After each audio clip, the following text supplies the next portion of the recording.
Yan. Minsan ang ipinapakita nilang ganyan na traffic. Kung saan ba yan sa Davao City? And sometimes they show pictures na hindi naman Davao. So nagtataka tayo, what are they trying to portray? Hindi ko alam kung maayo ba ning balitang ipapaabot namin, paparating namin sa inyo dahil lumabas po sa isang survey dito po ay ang Davao City na tinaguri ang most traffic congested city sa Pilipinas daw. Aba, ano bang reaksyon ng mga taga Davao dito, Councilor? Well, for me, it's really a big joke. It's like a Ibisaya pa, tumo survey. Kahapon nga I want to really tawag nito to experience it kung talagang totoo bang grabe ang traffic sa Davao City. Ganito, number one, nagkakaroon ng traffic pag may mga aksidente. The other week when I was on my way to City Hall to the Sangguniang Paglungsod to attend the flag ceremony sana, but I missed it the other 2 weeks ago. Gusto ko sana maaga. Ang problema lang, tagtaka ako bakit sobrang traffic. It took me around, siguro, more than 45 minutes, no? Nagtataka ako bakit. May bangga lang pala. After sa bangga, wala na, tuloy-tuloy na. So, that's one reason kung bakit nagkaka-traffic. Pangalawa, nagkakaroon ng traffic kung may ginagawa sa kalsada. May inaayos. Tulad dito sa may Matina, MacArthur Highway, binungkal na naman ng DPWH yung asphalt nila dyan sa gitna ng kalsada. So there is one day na ba't masyadong matraffic? Yung pala, nagsisikipan na yung mga sasakyan dahil nga nagkakaroon ng construction.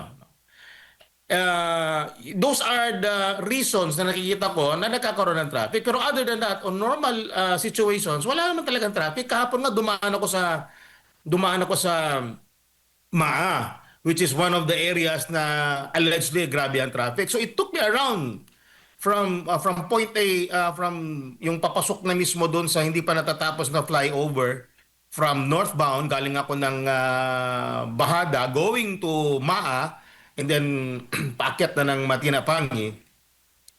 It took me around siguro 10-15 minutes, no? Although, hindi siya parang pag tinitignan mo lang, akala mo traffic, but it's moving fairly. So, I took my cellphone, tinayman ko talaga siya. Hindi siya umabot ng 12 minutes. I think it's around 9 or something. No, nag-record talaga ako kung ano yung tatakbo. It was almost rush hour na. It was 5 o'clock already. 5 to 6. So, yun ang mga panahon na dumadami na yung mga sasakyan. Wala naman akong talagang napapansin na grabe ang traffic. So, these are situations na minsan hindi tayo masaya sa mga balitang ito. Lalo na because they cannot find a good picture, probably a good video in Davao City that there is traffic. They are using the pictures in EDSA, in other parts of Manila. That is unfair. Kung gusto mo talagang ipakita kung anong sitwasyon, magpakita kayo ng picture. Problema, paano ka makakuha ng picture dito na sobrang traffic na hindi naman talaga ganun ang sitwasyon sa Davao? I admit, there's times na nagkakaroon ng traffic. Pero yung sinasabi nilang 1 to 2 hours, that is too much. Parang hindi naman siguro yan. Hindi naman siguro yan kung siguro kung sabihin natin umabot ka ng 45-50, si Bako lang abot ka ng 1 hours in extreme cases, siguro may mga aksidente, may mga nangyari sa daan. That is the only exemption. But on normal days, even though on rush hour, I don't think so we will reach 1 hour on the road. In one particular road, for example, MAA. No? Ang isa pa nagkakaroon ng traffic, itong dito sa may bypass.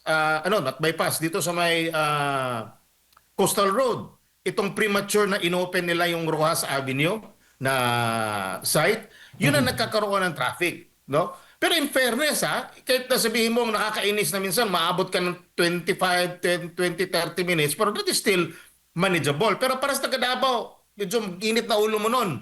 Pero to us, na nakakaintindi, okay na lang yung mga 20 kasi pinilit pa nilang buksan talaga kahit na hindi pa dapat buksan kasi nagkakaroon ng bottleneck doon sa sa exit doon sa may Rojas Avenue corner Quezon Boulevard. So doon nagkakaroon ng bottleneck, no? Doon talaga nagkakaroon ng traffic, especially minsan during the rush hour, nagkakaroon ng parang jump pack ng mga sasakyanan from Rojas going to the Coastal Road and from Coastal Road going to Rojas, which is understandable because they open it prematurely. Hindi pa talaga kasi kung open lang yan na yung buong-buo na two lanes, okay na sana yon. Ang problema kasi, it's only two lanes ngayon, yan ang pagkakatian ng north and southbound lane. At I tried, dumaan talaga ako doon. So nagkakaroon talaga ng konting pagsikip. But it doesn't mean it will take you around 45 to 1 hour there. No? Those are situations that I experienced personally in EDSA, no? In some parts of Manila. Opo. So, ibig sabihin na, Councilor, hindi makatarungan yung pagkukumpara ng Davao at saka Maynila pagdating sa issue ng traffic. It's uncomparable talaga. You cannot compare the situation of Davao City to the situation in Manila. Napakalayo. It's no-brainer. Anybody can, kung sino nakapunta, kung kayo nakapunta kayo na Maynila, my God, ang traffic doon, it's horrendous. Dito naman, alam ko kasi dinsan, like yan minsan ang ipinapakita nilang ganyan na traffic. Kung saan ba yan sa Davao City? And sometimes they show pictures na hindi naman Davao. So nagtataka tayo, what are they trying to portray? And siyempre, yung mga taong unfamiliar with Davao City, they might think na, uy, grabe naman talagang traffic sa Davao. And yet, that's not the picture, the real picture na pinapakita nila sa Davao City because you cannot see that kind of traffic in Davao City. Siguro, once in a blue moon siguro, no? On rare occasions talaga na talagang nakikita natin na may problema sa kalsada, may aksidente, or something's wrong. But in an ordinary day, you cannot see that kind of traffic in the city of Davao. The most really is, siguro kung sobrang late mo na, 20 to 30 minutes, that's the worst case scenario. I don't think so. Aabot ka pa ng 1 oras, 2 oras sa kalsada. I mean, that's too much. That's too much. In Manila, it's always there. No, 1 hour, swerte ka na sa 1 hour. Pinakaswerte mo doon, 45, 30 minutes, swerte ka na masyado dyan. Pero kung umabot ka na doon, kung talagang traffic doon sa EDSA, oh my God, halos lahat, naging parking. You know how media describe the traffic in EDSA?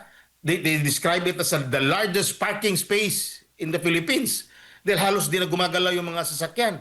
Bakit nila i-compare ang Davao City?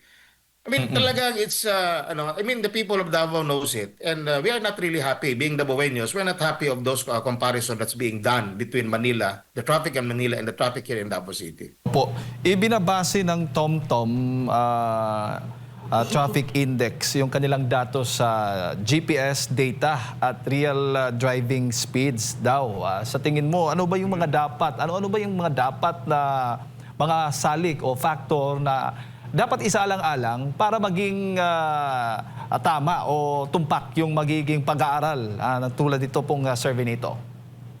So, kung GPS ang gamit nila, number one question is, ilang sasakyan yung minonitor nila, nag-GPS and including the speed. I'm familiar with that. I'm using the app Waze, I'm using the Google app and many other apps, no, na nakikita mo doon, ilang speed mo, tapos kung pumapara ka, nagta-traffic ka.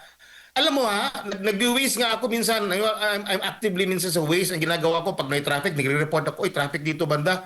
Halos nga hindi ko mapindot yung Waze na yan dahil mamaya-maya tatakbo na naman yung sasakyan. Tapos tatakbo na naman, mahiya ako magsabi na standstill na tumatakbo man sa sasakyan. So, ang tanong, anong parameters nila? Anong ginamit nila? Ilang sasakyan ginamit? Ilang sasakyan ang kinuha nila ng GPS? Ilang sasakyan kinuha nila ng speed? Because, those data are based on a particular car. Kung tumambay yung kotse doon, hindi nag-move, o baka kukunin nila yung data na yun at tumambay ng matagal doon, tapos umalis, may dinaanan pala. Dapat, kung gusto sila maggawa ng accurate the data, pumunta sila ng Davao, they conduct their own study here physically. Makatakbo sila, ano yung mga rush hour doon, takbuhin nila sa kanila. Uy, nagkaroon nga ng traffic dito sa may Bangkiruan, nagkaroon ng traffic dito sa may Agdao, nagkaroon ng traffic dito, ilang minutes, dito sa may ganito, ganyan. Those are concrete data, which ikaw talaga mismo ang nag-survey. Hindi yung ibabase mo lang sa electronics, hindi mo alam ilang sasakyan yan. Kung yung sasakyan na kinunan mo ng data, tumambay yun, o nasiraan, o na-flat, o whatever circumstances, that will form part of your data, which is really misleading. So yun ang iniiwasan natin. Kung yun ang lang basihan ng tumo survey na yan, no? Hindi talaga sa accurate. Not unless if you are really there. And we are, the Davaoenos, we know for a fact that hindi ganyan ang ka-worse ang traffic sa Davao City because we experience it. Galit na tayo kung matraffic tayo ng 30 minutes, sa totoo lang. Pero hindi nangyayari sa seldom nangyayari yan, tumatakbo kasi ang sasakyan. Yun ang diferensya dito at compare mo doon sa traffic sa Manila. na halos hindi gumagalaw. Talagang mapapanis yung pawis mo doon at laway mo doon sa kakahintay, katagal masyado ang traffic. Dito hindi ganoon. So they should not compare. That is really tawag dito, unfair for the city of Davao. You depict the city as ganito kadami ng tao. Hindi ganito kadami ang sasakyan. Well, marami din sasakyan pero hindi ganoon kagrabe ang traffic as we compare it to the situation in Metro Manila.